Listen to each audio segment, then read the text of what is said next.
Welcome to Quick Speak, the English podcast. Life can sometimes feel like a constant stream of comparisons, can it?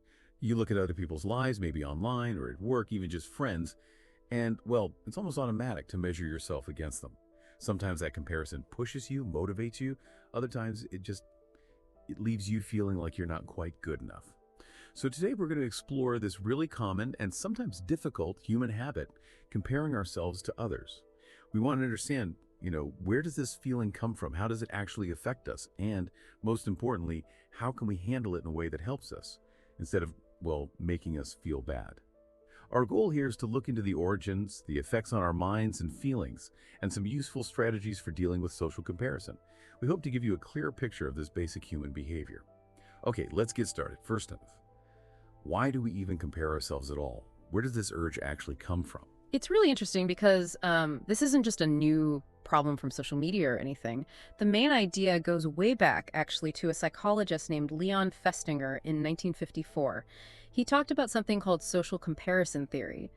Basically, he said humans have this fundamental need to evaluate themselves.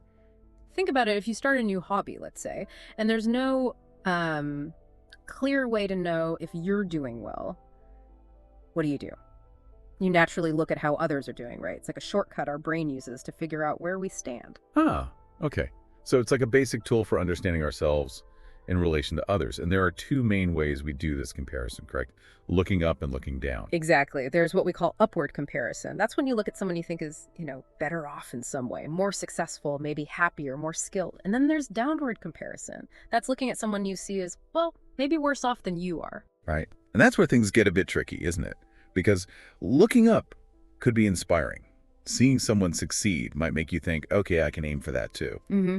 But what usually happens when we constantly look upwards? What does the research tend to show? Well, the evidence strongly suggests that doing a lot of upward comparison, especially if the other person seems miles ahead, often makes us feel inadequate. It can trigger feelings of envy, like we're just not measuring up. It's often called the compare and despair cycle. Compare and despair, I've heard that. Yeah. And on the other hand, downward comparison, it might give you a little temporary boost, make you feel better about yourself for a moment. But it can also lead to feeling complacent, like you don't need to try harder, or sometimes even feeling guilty about someone else's difficulties. So it's a natural mental tool, but whether it helps or hurts really depends on which direction we're looking. A real double-edged sword. Precisely. It's built in, but tricky to manage. Okay, so that covers the why. Let's talk about the what. What actually happens inside our minds and affects our feelings when we compare ourselves? This is where it gets really interesting, connecting this habit to our psychological well-being. What kind of impacts are we talking about here? The connection is quite strong. Constantly making those upward comparisons is linked pretty clearly to lower self-esteem. It's also associated with more anxiety, and in some cases, it can even contribute to feelings of depression. It's like you're always holding yourself against this perfect, often unrealistic standard that you can never quite reach. And that constant feeling of falling short takes a toll.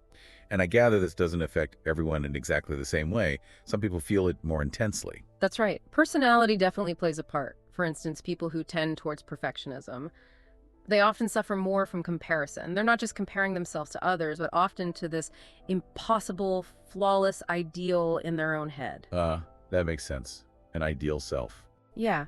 And individuals who might be described as having more neurotic tendencies, they might also feel the negative effects more strongly. They often judge themselves more harshly when they feel they don't measure up. So understanding your own personality type can really help in figuring out how comparison affects you specifically and what might help. Okay, so it's personal. But is there anything that can help protect us from these negative effects? Something that acts like a buffer? Yes, absolutely. Something that comes up repeatedly is the importance of self-compassion. Research shows that practicing being kind to yourself, especially when you feel inadequate or like you failed somehow, that can really interrupt the negative cycle. Being kind to yourself. How does that work exactly? It's about treating yourself with the same sort of understanding and kindness you'd offer a good friend who is going through a tough time. Instead of beating yourself up for not measuring up, you acknowledge the feeling, you're kind to yourself about it, and that helps break that spiral of anxiety and self-criticism. So building that internal kindness makes the comparisons less painful when they inevitably happen. Now, speaking of things that make comparison happen a lot, let's talk about the modern world. Ah, yes. The big amplifier. Right.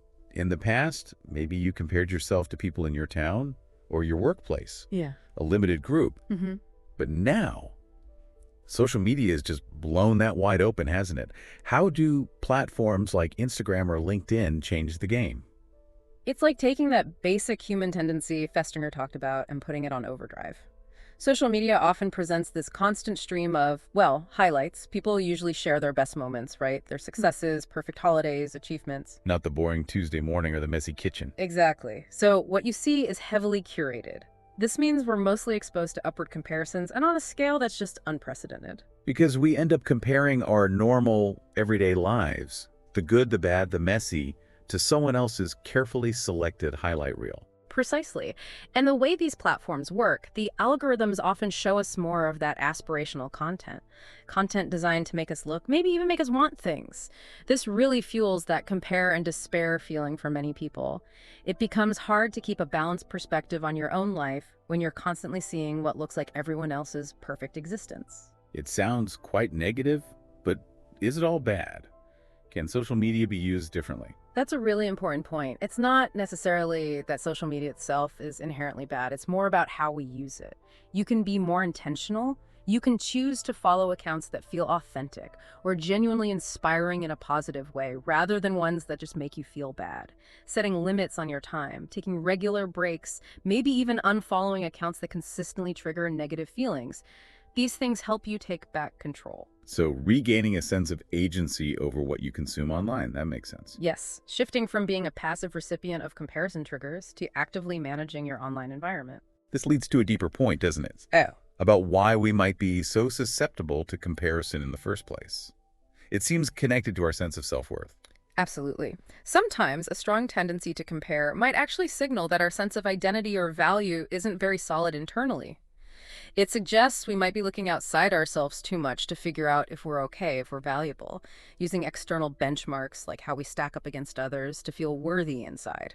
So our self-esteem gets tangled up with external things like grades, job titles, how many likes we get. Exactly. And if your self-worth depends heavily on those external things, it becomes very unstable, doesn't it? It goes up and down based on things outside your control. This contrasts, interestingly, with perspectives from different cultures. For example, some Western cultures really emphasize individual achievement and productivity, that hustle culture idea. Success equals value. Which naturally encourages comparison, right? Who's achieving more? Definitely. But then you look at, say, some Eastern philosophies or indigenous traditions, and they might place more value on things like community contribution, harmony, or an inherent sense of worth that you don't necessarily have to earn through individual competition.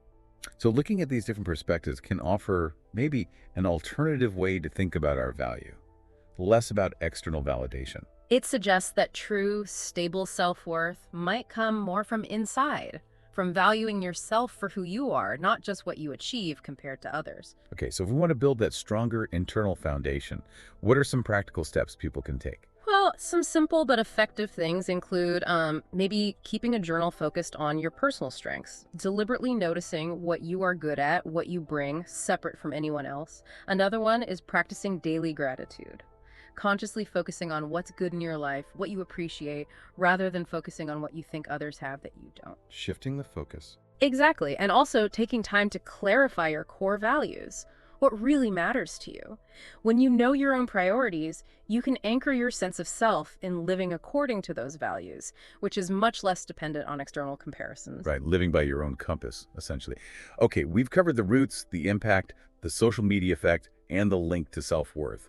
Let's get practical now. What tools or techniques can actually help us manage this habit? Okay, moving into actionable strategies. Two really powerful approaches often highlighted are mindfulness and cognitive behavioral therapy, or CBT. Mindfulness and CBT. Yeah. How do they help specifically with comparison? Well, mindfulness here isn't about emptying your mind. It's more about paying attention to your thoughts and feelings without judging them. So when that comparison thought pops into your head, oh, she's doing so much better than me, mindfulness practice helps you just notice it. Ah, there's that comparison thought. There's that feeling of envy. You observe it, acknowledge it's there, but you don't have to immediately believe it or get carried away by it. So it creates a bit of distance, a pause between the thought and the usual reaction. Exactly. It builds what's called psychological flexibility. It trains you to be okay with having difficult thoughts or feelings, like comparison-driven anxiety, without letting them dictate your actions. You can still choose to act in line with your values. Even simple things like taking a few mindful breaths when you notice yourself comparing, or just mentally labeling the thought comparing can help build this skill over time. Okay, that's mindfulness. What about CBT? How does that work? CBT offers a more direct approach. It gives you tools to actively challenge those negative thoughts that often come with comparison. So if you think, I'm a complete failure compared to him, CBT encourages you to question that thought, like a detective. What's the actual evidence for this? Is it really true? What's evidence against it? Are there other ways to see the situation? It helps you reality check those automatic negative thoughts. Precisely. Techniques like keeping a thought record, where you write down the situation, the automatic thought, the feeling it causes, and then work on finding a more balanced, realistic thought can be very effective. Or sometimes doing behavioral experiments, actually testing out whether your negative belief is true in the real world. These methods help build resilience by teaching you how to actively push back against that self-critical voice fueled by comparison. So, not just noticing the thoughts, but actively working to reframe them. That makes sense. Now, we've talked a lot about individual psychology, but what about the world around us? How much do things like our culture or the communities we're part of influence how and what we compare? That's a really important layer. Culture plays a huge role in defining what we consider important enough to compare. In some societies, the focus might be more on family standing or contributing to the community. In others, particularly many Western cultures, there's a strong emphasis on individual achievement, career success, material wealth, personal branding. Which creates different pressures for comparison.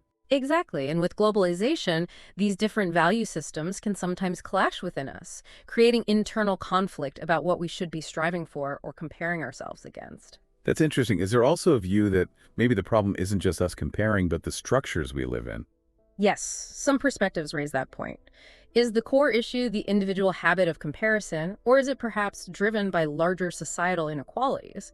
For example, if there are big gaps in wealth or opportunity, doesn't that inherently create conditions where upward comparison feels almost unavoidable and potentially makes people feel less worthy, regardless of their own efforts? This view suggests that while individual strategies are important, maybe addressing those larger systemic issues is also part of the solution. A bigger picture perspective. Yeah. And what about our immediate environment? Our friends, colleagues, the groups we belong to? Our immediate communities matter immensely. Being in groups or relationships where you feel supported, where authenticity and vulnerability are valued, that can be incredibly protective. If you feel safe to be yourself, flaws and all, the pressure to constantly measure up and compare yourself tends to decrease. So finding or building those supportive spaces is key. Definitely. Seeking out peer groups, perhaps therapy, or even just cultivating friendships where compassionate accountability exists rather than, toxic comparison. It seems like a major theme here is shifting our focus instead of always looking sideways at others. The key is often to look inward or perhaps backward at your own journey. Compare yourself to your past self, not necessarily to your peers. How does that work in practice? It completely reframes what success or progress means. It's not about being ahead of someone else. It's about how far you've come. A practical tool for this is using something like SMART goals. That stands for specific, measurable, achievable, relevant, and time-bound. Setting goals like this gives you clear markers for tracking your own growth. Instead of envying a colleague's promotion, you can measure your own skill development since your last review, based on goals you set for yourself. Focusing on your personal progress bar, essentially. Exactly. And this ties in nicely with the idea of a growth mindset, which Carol Dweck talks about. If you believe your abilities aren't fixed, but can be developed through effort and learning, then setbacks aren't failures compared to others. They're just opportunities to learn and grow on your own path. That mindset makes comparing yourself to your past self much more motivating, doesn't it? It really does. You see challenges as part of the process, not proof you're lagging behind. Is there a simple way to reinforce this focus on our own progress? One really practical tip is to keep something like a win journal, or even just a list. Write down your achievements, skills you've learned, challenges you've overcome, small victories. Seeing your own progress written down provides concrete evidence of your growth, which helps keep your focus internal on your unique journey. That sounds helpful. So finally, is this something we just fix? Or is it more of an ongoing process? It's definitely more of an ongoing practice. It's about building resilience for the long term. Let's be realistic, triggers will still pop up. You'll see that impressive Instagram post, you'll hear about someone else's success. Slipping back into old comparison habits can happen. It's normal. So the aim isn't perfection, but being able to bounce back. Exactly. Resilience is key. It's the ability to notice when you've fallen back into that pattern, acknowledge the feeling without harsh judgment, and then gently, intentionally redirect your focus back to your own path, your own values, your own progress. Regular check-ins can help reinforce these new habits, whether that's through a few moments of mindfulness each day, journaling, or maybe talking things through with a therapist or a trusted friend. And celebrating the small wins along the way. Absolutely. Acknowledge the times you did catch yourself comparing and chose a different response. Those small moments really add up over time. They help rewire those habitual thought patterns. Other things that can help include finding creative outlets, ways to express yourself without needing external validation or comparison, or engaging in activities like volunteering, which can shift your focus from self-evaluation to contributing and connecting with others, adding a different kind of meaning to your life. Okay, so let's try to bring this all together. We've explored how comparison is this really basic human impulse, wired into us for self-evaluation.